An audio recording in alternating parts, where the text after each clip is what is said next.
après day dem ba dootoo ko mën a maîtriser loolu baaxul ci régime bi bon maintenant est-ce que dinañ ko mën a gérer dinañ mën a dépasser crise bi parce que y a crise loolu li ci kanam raw li bët mais du doon loo xamante ni lu yomb la il faudra beaucoup d'intelligence politique et beaucoup d'intelligence émotionnelle pour gérer ça. et Macky qui avait déclaré égo yi teg koog yooyu. Macky bi doon wax d'après Cheikh Dior nguur kenn du ko dégg cohésion génération day mel ne bon il voyait venir en ça. oui xam nga et puis lu bees la si ñoom ñëpp xam nga ñun ñëpp jaar nañ université jaar ci yenn association yu mel noonu lan moo koy imploser yu si bari kii du ma jiite wala lii wala ambition yi wala jékki-jékki kii daf maa wor te nit ñi souvent sénégalais bu bëggee lu neex Paldi bu ñëwee ba léegi mu wax rek Paldi lu nga xam moom la soxla da koy wutal ay noonu. waaye yow moytul Pape mi bon ñun noonu la ñuy doxalee quoi. donc dafa laaj c'est pas facile. mais bon duo bi au bout de 2 ou 3 ans mu tas ñu nekkaat fii kii jaar fële. ce serait dommage concrètement lan la ñuy teg ci table ji comme bilan te bilan bi moom kenn mu ci ñoom mënul ne bilan kii la du sama bilan dafay compliqué et bon ça peut faire l'affaire de l'opposition aussi comme tamit attention opposition na si def ndànk parce que bu dee Diomaye Sonko Diomaye moom la ñuy dégg ba 2029 président bi mën na nekk kii wala kaa mën na des ci ñoom ñaar laa bëgg a wax. c'est-à-dire que parce que bu boobaa ñoom ñooy jouer final exister politiquement. ñoom ñooy jouer final. loolu la ñu yow éliminé nañ la. Sonko et parce que Sonko Macky Sonko. voilà bu Macky écarté rek Sonko la wala ki nga xamante mooy candidat Sonko. léegi bu ñu fexee ba créer benn dualité politiquement bipolarisé voilà soo xëyee ne waa Diomaye wala waa Sonko kese moo nekk ci penc mi nga xam ne ku nekkul fi voilà keneen pour nga exister dafay compliqué te yàgg na fee am loolu Idi Wade Idi ñoom ñaar kii moo jël première place bi kii jël deuxième en 2007 léegi kon tamit opposition bi ok mën nañ tàccu ci ne ok voilà ñii tasaaroo nañ dina den si kii mais à part ñuy fexe ba bokk ci camp bi wala bokk ci camp be pour ñu indi beneen 3e larron buy jël fauteuil bi mën na jafe si ñoom. d'accord bon lu ñu mën a si wax jeex na mais il y a une bonne nouvelle pour l'armée. Voilà, communiqué relatif aux militaires disparus le 13 avril 2025 des incidents de Djinaki Bignona. Les efforts de médiation déployés depuis plusieurs mois ont permis la libération du militaire retenu par une bande armée lors des incidents survenus dans la nuit du 13 avril 2025 dans la localité de Djinaki, département de Bignona. Le militaire a été remis au comité international de la Croix-Rouge ce 11 novembre 2025. L'intéressé se porte bien et a été acheminé à Dakar par les autorités militaires. Tout en saluant les nombreuses initiatives visant à consolider les efforts de paix en cours, les armées restent engagées dans la poursuite des opérations de sécurisation des personnes et de leurs biens en zone militaire. Le capitaine de vaisseau Ibrahima Sow, directeur de l'information et des relations publiques des armées. Donc, voilà, au moins il y a un militaire qui a été libéré. On nous apprend que c'est une prise d'otage. Du woon réer boo xamante ne xamuñ fan la. Voilà. Donc il faut en féliciter le président, le ministère des forces armées, le SEMGA et ñëpp ñi nga xamante ne ñoom ñoo concourir à le retrouver sain et sauf.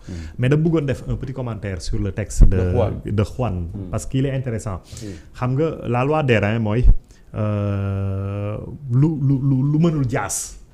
loo xamante ne mënul jaas. c'est-à-dire que ni nga ko waxee ni nga ko gisee faw day am.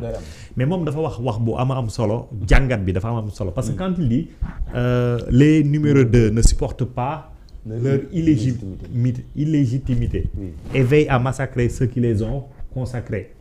Mais Diomaye était numéro 2 de Ousmane Sonko. Dans un passé récent, dans une autre vie, dans une opposition. Je pense que kenn mënul wax Diomaye que il n'a pas été loyal wala dafa def dara Ousmane Sonko mais. lii nii pour man fi ñu ko war a gën a gisee fi muy gën a fësee mooy aujourd'hui que Ousmane Sonko est le numéro 2 de Diomaye et il le supporte très mal moom moo indi lii nii léegi nag pour répondre à Pape Cheikh par rapport ak li mu wax c'est vrai que Diomaye ak Ousmane Sonko seen ànd moom moo gënoon c'est-à-dire que mais ça c'est peut-être dans une vision idyllique mais la réalité xam nga mooy lan Diomaye n'est pas indispensable à Ousmane Sonko loolu je pense qu'on dañ ciy accordé wu yëpp comme numéro 2 de Ousmane Sonko dans le parti ce que Diomaye a fait Birame Souleye aurait pu le faire beaucoup d'autres auraient pu le faire mais Ousmane Sonko premier ministre de Diomaye dafa baaxul pour Diomaye duñ liggéey et lii immuable dëgg lii la loi d'airain mooy problème bii nii am ñëpp gisoon nañ ko c'est pas que les gens l'ont souhaité. yow yaa ngi wax du jàll man dama doon wax Diomaye bul fàtte dama toog 6 mois. naan Diomaye na démissionné Ousmane Sonko jël réew mi.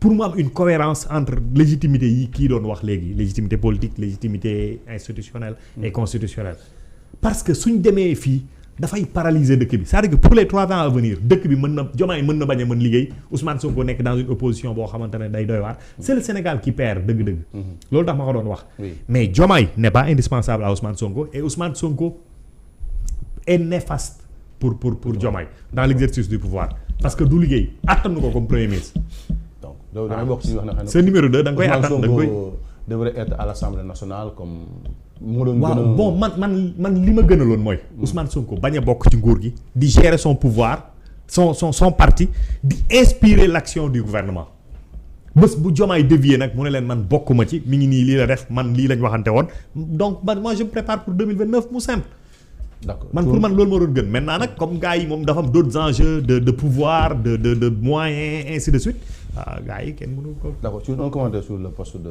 Juan. Bon Juan déjà xam nga le 8. c'est un Sénégalais est-ce qu'il vit ça. Le 8 il était là. Il était là et la veille du 8 il a dîné avec certains Falla Fleur ay quelques-uns certains proches de Ousmane Sonko. Oui effectivement. Alors xam nga moom dafay rappeler et pareil junju parce que à la fin daf ne à méditer xaw ma lan méditer. Alors li am solo mooy Juan lu mu gis rek ñun gis nañ ko. lu mu gis. ci Sénégal wala ci diggante Ousmane Sonko ak Diomaye lu mu gis rek ñun gis nañ ko. lu mu sentir ñun sentir nañ ko.